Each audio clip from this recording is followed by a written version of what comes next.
सवाल जी को जी, मैं इकरामुल हक साहब, एक आईएमएफ के एतराज़ात में से एक एतराज़ हुकूमती जो अखराजात हैं उन पर सबसे बड़ा एक मसला है कि जो हुकूमत है वो अखराजात में कमी किसी सूरत करने को तैयार नहीं है, और ताजिर बिरादरी से टैक्स वसूल करना मेरे ख्याल से हुकूमत इसमें भी मुकम्मल तौर पर नाकाम ही रही है।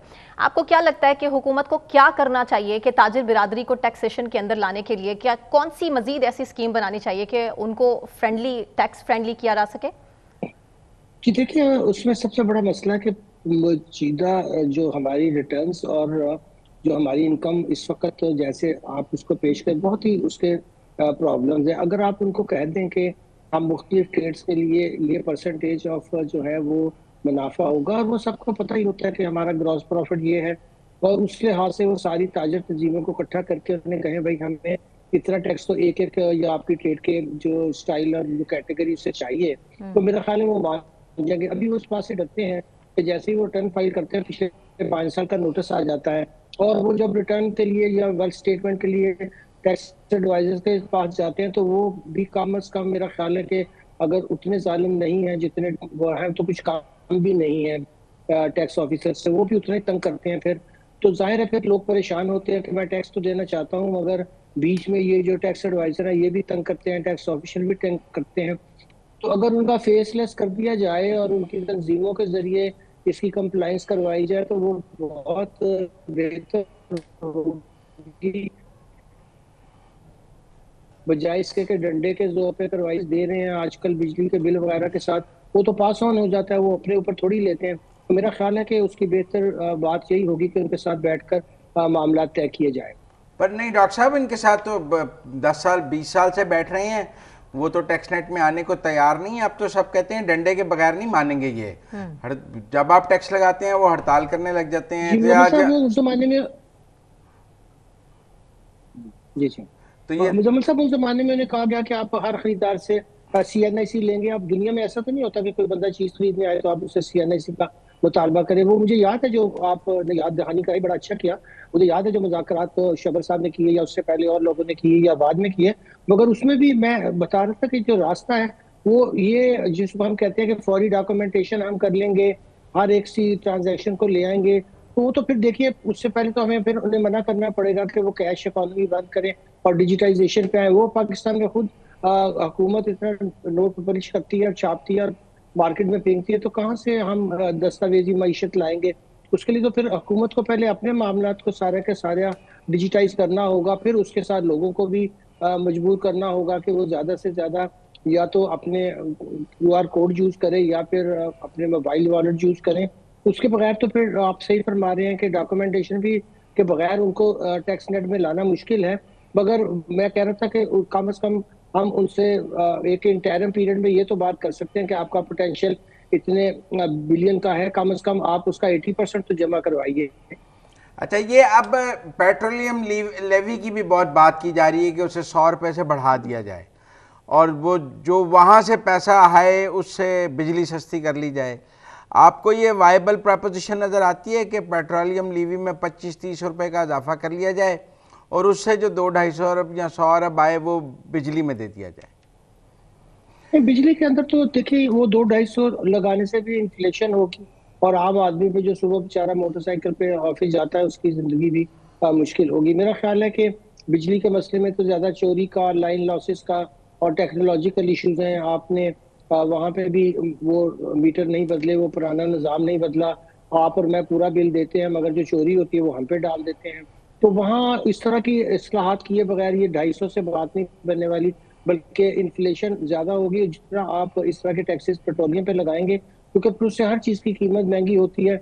और जैसे अभी हम कह रहे थे, आप भी जिक्र कर रहे थे कि कॉस्ट ऑफ डूइंग बिजनेस बढ़ेगी और फिर इन्फ्लेशन होगी और लोगों की जिंदगी मुश्किल होगी। अच्छा, अब आपने अभी खुद कहा कि शुरू में क्रिप्टो के हवाले से कि इसको कंट्रोल करना, रेगुलेट करना मुश्किल है। कुछ लोग इसको कसिनो करेंसी कहते हैं, कुछ इसको सट्टे की करेंसी कहते हैं, जुए की करेंसी कहते हैं। फिर हमारी एक और माहिर मईशत से बात हुई, उसने कहा इसमें तो मनी लॉन्ड्रिंग बहुत आसान है कि पैसा जो है ब्लैक मनी इधर से उधर क्रिप्टो के ज़रिए हो जाएगा, एक मुल्क से दूसरे मुल्क पता नहीं लगेगा। तो फिर हमें क्या सूझ रही है? हम ऑलरेडी फैटफ के ग्रे लिस्ट से बड़ी मुश्किल से निकले हैं कि हम इसमें फिर फंस जाएंगे। ज़ाहिर है हम हुकूमत को चाहिए था कि मेहनत करके जो एग्रो बेस्ड इंडस्ट्री है जहाँ से हम एक्सपोर्टेबल सरप्लस निकाल सके, अपनी गंदम को बाहर एक्सपोर्ट कर सके, उसकी कीमत मेहनत करने की बजाय लोगों को एक आसान रास्ते इजी मनी पे लगाने की जो आदत है, ये तो वो बड़े बड़े मुल्क भी इसको काबू नहीं कर सके, चाइना जैसे भी। तो पाकिस्तान कैसे कर लेगा जहाँ हर बंदे का रेटिना रिकॉग्निशन उनके पास मौजूद है, हर ट्रांजैक्शन को वो देख रहे होते हैं, आपको सोशल मीडिया भी कंट्रोल से यूज करने देते हैं। तो ये मेरा ख्याल है कि बिल्कुल ही एक समझिए कि इजी रास्ता ढूंढने के लिए हुकूमत ने सोचा कि चले अगर ये काम ऐसा है तो फिर मनी लॉन्ड्रिंग वाले काम में तो हम भी माहिर हैं, हम क्यों ना पहले इसमें आए। तो जाहिर है फिर रियासत में वो एलिमेंट जो पावरफुल होते हैं वो सोचते हैं कि भाई ये काम लोग दूसरे कर रहे हैं तो इसका कंट्रोल भी हमारे पास होना चाहिए। अमेरिका बहादुर भी यही करता है, उनका कंसर्न भी ये नहीं होता मनी लॉन्ड्रिंग रोके, उनका मसला होता है कि हमारी मर्जी के बगैर कोई ना करे, हम ही इसके इंचार्ज रहे। तो मेरा ख्याल है पाकिस्तान को ये बड़ी इल एडवाइस था कि वो कम अज कम ट्रंप की कंपनी से इस तरह का अरेंजमेंट करते, जो कि वैसे ही एक बड़ी अजीब सी बात है और कॉन्फ्लिक्ट ऑफ इंटरेस्ट है। मेरा ख्याल है शायद ट्रंप साहब को खुश करना चाहते हैं और इसमें मुझे कोई ऐसी डेप्थ नजर नहीं आती जिससे पाकिस्तान की किस्मत बदल जाएगी या जिस तरह के ख्वाब वो पाकिस्तानियों को दिखा रहे हैं वो पूरे होंगे। फिर हम लॉबी टू वॉशिंगटन कर रहे हैं।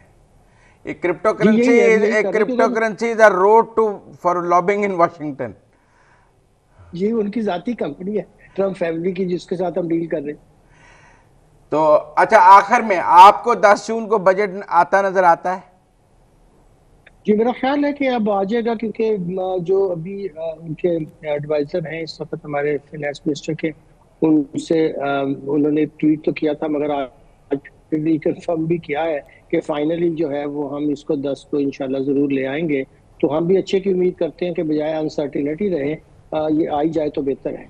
आखिर में आज ट्रंप ने कहा है कि पाकिस्तान और अमेरिका के दरमियान ट्रेड एग्रीमेंट के लिए नेक्स्ट वीक उनका डेलीगेशन आ रहा है। और वो आप क्या ट्रेड एग्रीमेंट देखते हैं? जीरो टैरिफ पे आ जाएंगे दोनों मुल्क, पाकिस्तान और अमेरिका? हमें जीरो टैरिफ सूट करता है अमेरिका के साथ?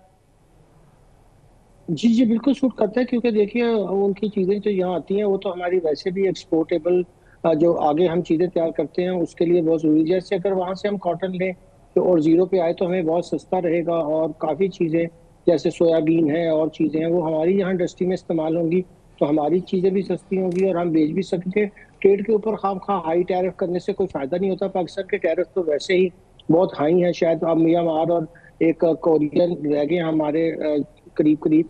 तो हमारे ट्रेड को अगर बेहतर करना है तो हमें टैरिफ वैसे भी कम करने चाहिए और ये अच्छा मौका है कि अमेरिका से हम डील करके अपनी टैरिफ रजीम को ठीक कर ले, इसमें दोनों मुल्कों को फायदा होगा और हमारा जो वहाँ पे चाहे चाइना का बिजनेस स्क्वीज होगा तो फिर हमारा टेक्सटाइल में बिजनेस वहाँ काफी बढ़ जाएगा।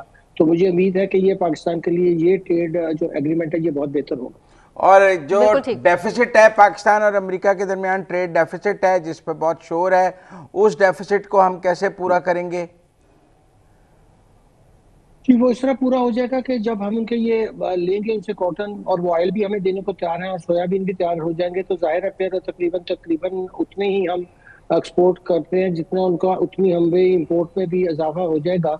मगर ये इंपोर्ट जो है जाहिर है पाकिस्तान की इंपोर्ट रजीम में प्रॉब्लम हमेशा डॉलर्स की होती है, मगर मेरा ख्याल है कि अगर एक्सपोर्ट वहाँ बढ़ी तो वो उसको जो है वो कवर अप कर लेगी। मिसाल के तौर पर अगर हमें 4 बिलियन के नए वहाँ से मिल जाते हैं तो उसके मुकाबले में हम वहाँ से 4 बिलियन की चीजें भी तो ले पाएंगे। तो ट्रेड तो हमेशा बाईलैटरल होती है, अगर हम उसको बेहतर कर लें अपने वहाँ सिस्टम को और हमारा यहाँ से ज्यादा माल जाए तो फिर इस पे कोई हर्ज नहीं कि हम अमेरिकन चीजों के ऊपर जो जो आज हम बहुत हैवी टैरिफ लगाए हुए हैं उसको हम कम कर लेंगे, बिल्कुल जीरो ही कर दें।